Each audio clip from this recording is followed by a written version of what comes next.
Adarsh teaching point by Rajesh sir channel पर आपका बिल्कुल स्वागत है। और आज मैं इस वीडियो के माध्यम से 11th-12th के स्टूडेंट के लिए एवं कॉम्पिटिटिव एग्जाम देने वाले भी छात्र छात्राओं के लिए फिजिक्स में बीमा से रिलेटेड हम लोग आज महत्वपूर्ण पॉइंट्स को लेकर चल रहे हैं। और बीमा से संबंधित आपको इसके पिछले 2 क्लास ले चुके हैं, पार्ट 1 एंड पार्ट 2। तो आज हम लोग पार्ट 3 चलेंगे, यानी बीमा की क्लास डायमेंशन। बीमा निकालने के लिए आज हम लोग पार्ट 3 क्लास चल रहे हैं। तो चलिए समय बर्बाद करते हुए नहीं बर्बाद करते हुए हम लोग यहाँ पे ध्यान से समझेंगे। बीमाएं डायमेंशंस आज चलेंगे हम लोग पार्ट 3। तो चलिए आप लोग ध्यान देंगे कि बहुत कुछ ऐसे महत्वपूर्ण बीमा होते हैं जो थोड़ा सा अन्य बीमा से उनका लेवल उच्च होता है। तो आज वही हाई लेवल की बीमा को मैं आपको बीच बताने जा रहा हूँ। और इसके पहले वाले वीडियो में आपको बेसिक से कैसे बीमा निकाला जाता है, आप कभी नहीं जाने होंगे कि बीमा कैसे निकाला जाता है। तो उसको आप पार्ट 1 एंड पार्ट 2 वीडियो को बिल्कुल ध्यान से देखेंगे, तब आपको पार्ट 3 फिर समझ में आएगा। इस चलते हम लोग आज पार्ट 3 की ही क्लास लेंगे। तो इसमें हेडिंग लगाएंगे कुछ महत्वपूर्ण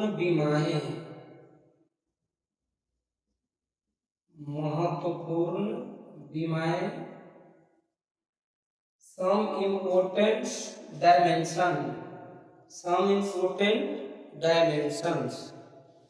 तो महत्वपूर्ण बीमाएं में हम चलेंगे, पिछले भी हम लोग चले थे आगे 2 पार्ट में। तो आगे पार्ट 3 में हम लोग चलेंगे आवृत्ति। इसमें समझिए कि आपका एकदम इम्पोर्टेंट डायमेंशन है, इम्पोर्टेंट डायमेंशंस।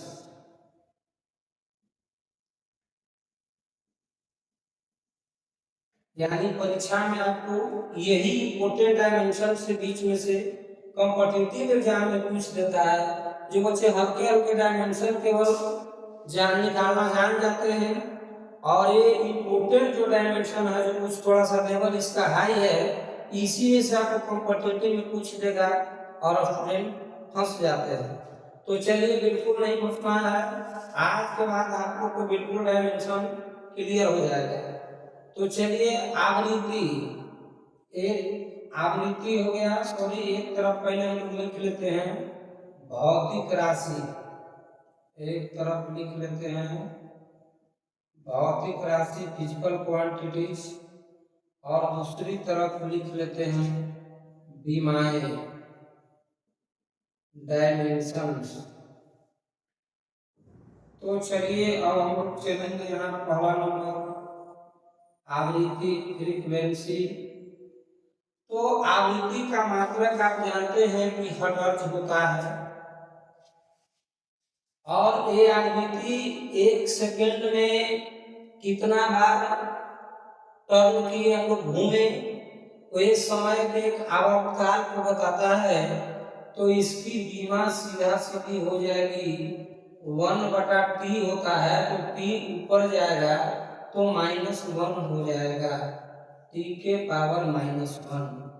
नंबर दूसरा हम लोग चलेंगे, हम लोग संवेग, आपको पिछले वीडियो में भी बताए होंगे कि संवेग और आवेग। चलिए, कोई पॉइंट से रिवीजन भी हो जा रहा है इम्पोर्टेंट डायमेंशन में। तो संवेग और आवेग दोनों का मात्रक सेम होता है, इसलिए दोनों का बीमा भी समान ही होगा। तो बीमा आपका हो जाएगा ml के पावर -1, ml के पावर -1। नंबर तीसरा बल, फोर्स जिसको कहते हैं फोर्स।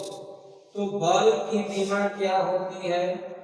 बल की बीमा क्या होती है? ml के पावर -2, ml के पावर -2। नंबर 4 में हम लोग चलेंगे गुप्त ऊष्मा, गुप्त ऊष्मा, हिडन हीट, यानी इसमें ऊष्मा है जो गुप्त है। कैसा है? गुप्त है। तो इसका बीमा क्या हो जाएगा? इसमें मास नहीं होता है, द्रव्यमान नहीं होता है, इसलिए m का पावर क्या हो जाएगा? 0। और m के पावर 2, t के पावर -2, यही गुप्त ऊष्मा की बीमा हुई। और आगे हम लोग नंबर 5 चलेंगे धारिता, धारिता।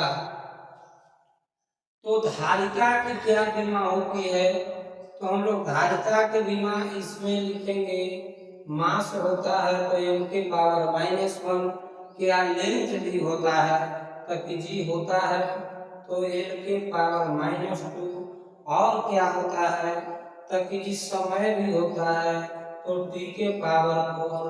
और इसमें धारिता में आपका एम्पियर का भी इसमें प्रयोग होगा, और 1 के पावर 2, यही आपका बीमा हो गया। तो चलिए आगे हम लोग रेखीय प्रसार गुणांक चलेंगे। रेखीय प्रसार गुणांक, रेखीय प्रसार गुणांक चलेंगे।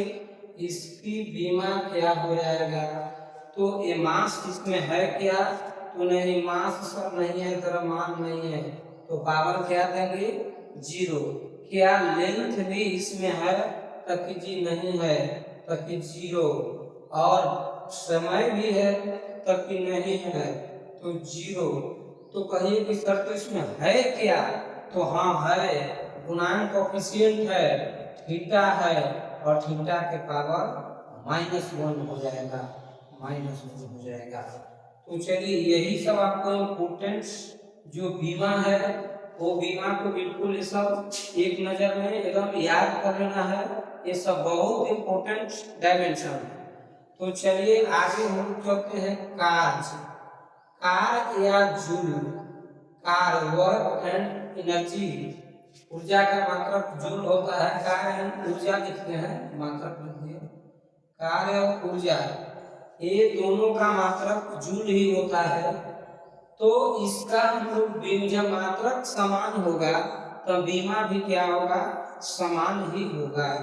तो हम बीमा में आप लोग को कल बताए थे पिछले वाले वीडियो में कि सबसे पहले मलट शब्द लिखना। मलट, कोई गांव के व्यक्ति का नाम मलट रहता है ना? मलट, मल्टा।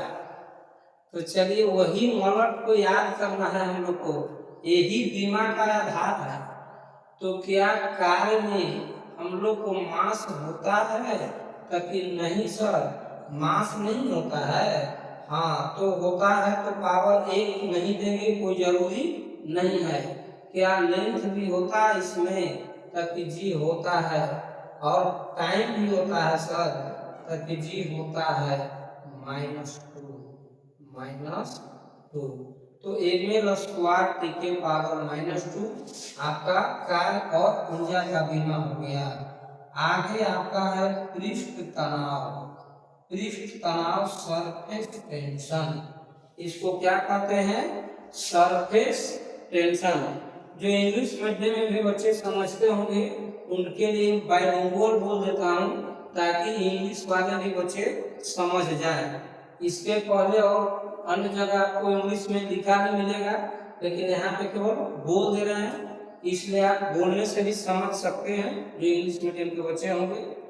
तो चलिए सरफेस टेंशन का बीमा क्या होगा? तो एम मास होगा, लेंथ नहीं होगा, टाइम होगा। जो नहीं होगा उस पर पावर क्या करते हैं? 0।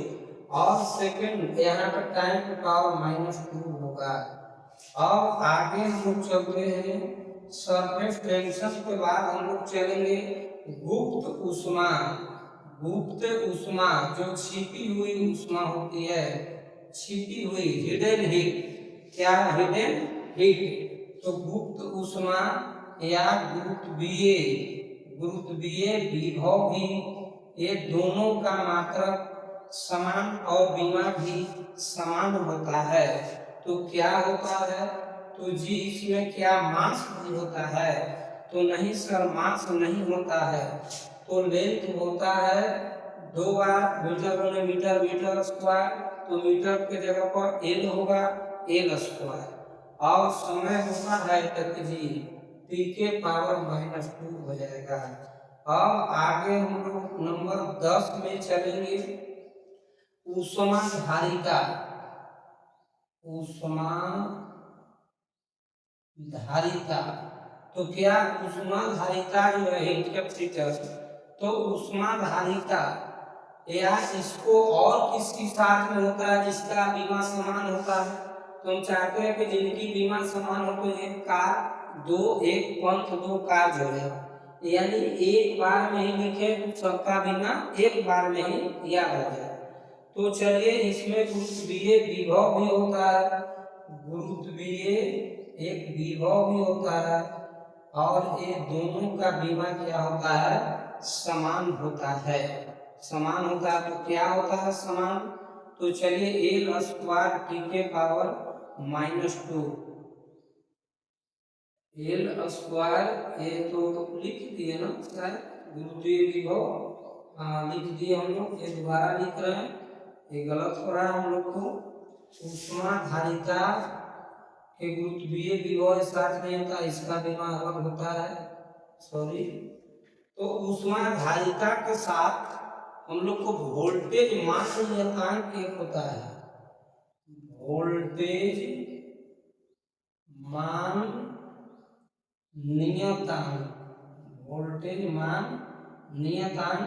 और एक और होता है आपको एंट्रोपी, नाम सुने होंगे आप जब पढ़ेंगे 12th में, तो एंट्रोपी आपको मिलेगा केमिस्ट्री के पॉइंट में, फिजिक्स के पॉइंट में एंट्रोपी सब आपको मिलेगा। तो ये तीनों का बीमा आपको क्या होता है? समान होता है। आपको बीमा हो जाएगा एल स्क्वायर टी के पावर -2 और के, एल स्क्वायर टी के पावर -2 के, इस पर भी पावर -1 हो जाएगा। तो चलिए हम लोग 10 को बीमा यहाँ पे कंप्लीट कर लिए, और नेक्स्ट आगे फिर हम लोग चलते हैं, नेक्स्ट आगे 11 नंबर में हम लोग चलेंगे। 11 नंबर में हम लोग चलेंगे ऊष्मा धारिता, वोल्टेज मान नियतांक एवं एंट्रोपी 10 तक कंप्लीट कर लिए। अब हम लोग एक सिंपल से मान लेते हैं आवेश, आवेश को चार्ज कहते हैं, तो इसे Q से सूचित किया जाता है, Q से। तो आप लोग Q बराबर IT फॉर्मूला पढ़े होंगे, Q बराबर क्या पढ़े होंगे? IT, यानी आवेश को Q से डिनोट करते हैं। तो IT फॉर्मूला, I के मतलब विद्युत धारा और T फॉर टाइम के मतलब समय, यानी इसमें धारा और समय दोनों का गुणनफल ही आवेश कहलाता है। तो इसका बीमा क्या हो जाएगा? तो धारा के बीमा क्या हो जाएगा आप बताइए? धारा के I को हम लोग बीमा में A से सूचित करते हैं, बताए थे, क्योंकि एम्पियर में प्रवाहित होता है, और उसको हम लोग समय T फॉर टाइम को T क्या कहते हैं?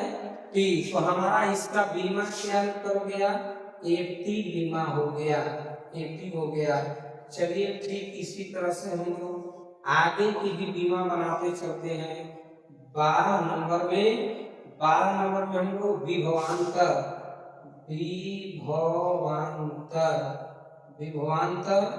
विभवांतर का वोल्ट होता है। विभवांतर को किससे मापते हैं? वोल्ट से। वोल्टेज आप लोग घर में प्रयोग करते हैं बिजली का, तो वोल्टेज शब्द जरूर सुने होंगे, आप लोग बोलते होंगे कि जी वोल्टेज बहुत हाई है या वोल्टेज बहुत लो है, सीरीज बल्ब जल रहा है। तो वही विभवांतर है जो विभव को क्या करता है? मापता है। तो चलिए विभवांतर के बारे में हम लोग लिखेंगे कि विभवांतर का मात्रक क्या होता है, वोल्ट होता है। लेकिन इसमें जब सारा इसका प्रोसेस लगाकर बीमा निकालिएगा तो ml² के पावर -3 और a के पावर -1 हो जाएगा। ml² के पावर -3 और a के पावर -1 हो जाएगा। तो चलिए आगे हम लोग 13 नंबर में प्रतिरोध, जिसको हम लोग रेजिस्टेंस कहते हैं। रेजिस्टेंस यानी आप लोग पढ़ेंगे कि सबसे कम रेजिस्टेंस किस धातु का होता है, तो चांदी का होता है। यानी चांदी का प्रतिरोध सबसे कम होता है ना। तो चलिए प्रतिरोध के मतलब धारा का विरोध करना, तब प्रतिरोध को हम लोग किसे R से सूचित करते हैं और प्रतिरोध का मात्रक क्या होता है, ओम होता है। क्या होता है, ओम होता है। लेकिन इसका जब सारा फिजिक्स में प्रोसेस जब करेंगे तो उसका बीमा बन जाएगा हमारा ml² के पावर -3 और a के पावर -2। बस इसमें a के पावर -1 है तो केवल इसमें -1 बढ़ा दीजिए, -2, बाकी सेम प्रोसेस है। विभवांतर के याद हो गया तो प्रतिरोध का भी याद हो गया। तो चलिए उसके बाद हम लोग आगे चलते हैं धारिता। धारिता धारिता धारिता के बारे में हम लोग चलेंगे। कैपेसिटर तो चलेंगे, धारिता का क्या बीमा हो जाएगा, m के पावर -1, l के पावर -2, t के पावर 4 और a के पावर 2। ये आपका धारिता का बीमा हो गया। नंबर 15 में हम लोग चलेंगे धारा घनत्व। धारा घनत्व करंट डेंसिटी। करंट डेंसिटी तो धारा घनत्व का क्या बीमा हो जाएगा, मास होता है क्या, क्योंकि नहीं सर नहीं होता है, तो घात क्या देंगे, पावर 0। क्या l होता है लेंथ, तब g होता है तो कितना होता है, तो यहाँ पे हम लोग -2 लगा देंगे और t के पावर 0 और a लगा देंगे। a हम इसमें धारा के चलते a लगा है, क्योंकि धारा जहाँ आ जाएगा वहाँ उसकी बीमा a कंफर्म हो जाएगी। ये बिल्कुल ध्यान रखना है। तो चलिए अब आगे हम लोग 16 नंबर में चलते हैं, विशिष्ट प्रतिरोध। विशिष्ट प्रतिरोध या इसी को हम लोग प्रतिरोधकता कहते हैं। प्रतिरोधकता जिसका मात्रक ओम मीटर होता है। प्रतिरोध और प्रतिरोधकता में देखिए अंतर है। प्रतिरोध का मात्रक ओम, जबकि प्रतिरोधकता कह देगा तो ओम मीटर हो जाएगा, और इसी को विशिष्ट प्रतिरोध भी कहते हैं। तो चलिए प्रतिरोधकता के हम लोग लिख देंगे, m हो जाएगा l के पावर 3, t के पावर -3 और a के पावर -2। ये आपका प्रतिरोधकता का डायमेंशन हो गया। तो चलिए प्रतिरोधकता के बाद हम लोग आगे चालकता चलेंगे। चालकता कंडक्टिविटी। कंडक्टिविटी तो चालकता को हम लोग क्या बीमा लिखेंगे, m के पावर -1, l के पावर -2, t के पावर 3, a के पावर 2। ये आपका चालकता की बीमा हो गई। अब आगे हम लोग चलेंगे इलेक्ट्रिक फील्ड, विद्युत क्षेत्र। विद्युत क्षेत्र इलेक्ट्रिक फील्ड। तो इलेक्ट्रिक फील्ड जो होता है, जो है अपने एरिया में कितना करंट को प्रवाहित कर रहा है, वो इलेक्ट्रिक फील्ड है, विद्युत क्षेत्र है। तो विद्युत क्षेत्र जो है इसका हम लोग डायमेंशन लिख लेंगे, ml t के पावर -3 a के पावर -1। तो चलिए विद्युत क्षेत्र का एक डायमेंशन हो गया। अब आगे हम लोग 19 नंबर में विद्युत फ्लक्स लिखेंगे। विद्युत फ्लक्स, इलेक्ट्रिक फ्लक्स।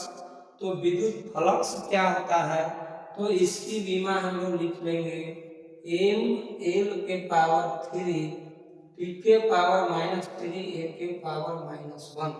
ये विद्युत फ्लक्स की आपको बीमा हो गया। चलिए आगे हम लोग चलेंगे 20 नंबर में। चलिए 20 हम लोग संख्या पूरा करने जा रहे हैं।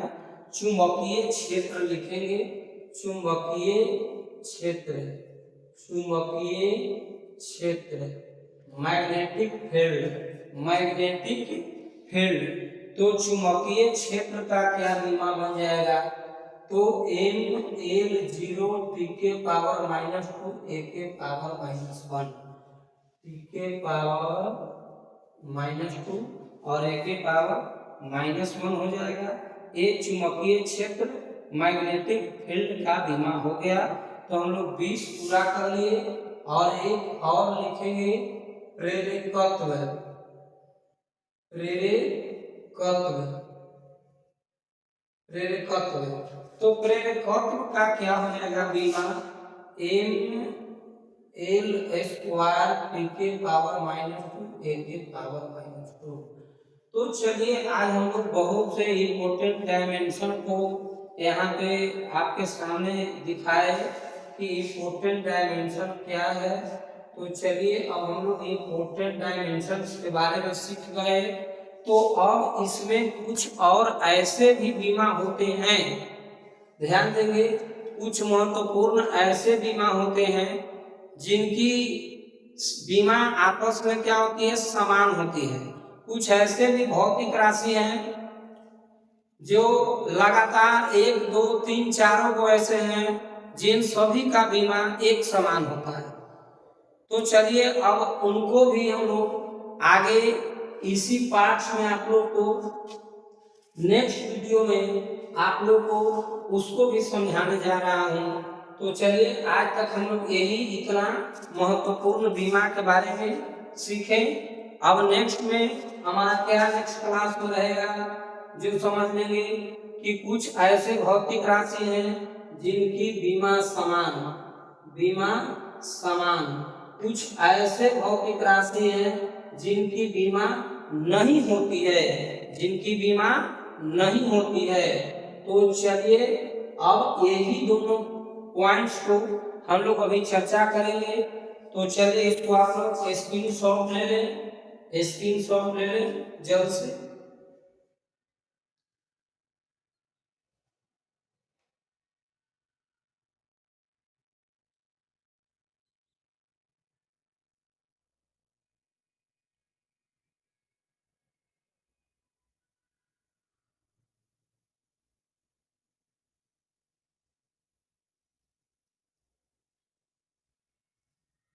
तो चलिए आप लोग स्क्रीनशॉट ले लिए होंगे और इस क्लास को आज इतना ही तक इसको रखा जाए और इसके नेक्स्ट पार्ट में हम लोग किसकी बीमा समान होती है, किसकी बीमा नहीं होती है, ये हम लोग नेक्स्ट पार्ट में जानेंगे। तो चलिए थैंक यू। आप लोग को Adarsh teaching point by Rajesh sir channel में ढेर सारी शुभकामनाएं और बहुत बहुत बधाई। और ये बहुत इम्पोर्टेंट सेक्शन था, इसको बिल्कुल याद रखें ताकि आप लोग हर परीक्षा में मुकाम अपने हासिल कर रखें। Thank you.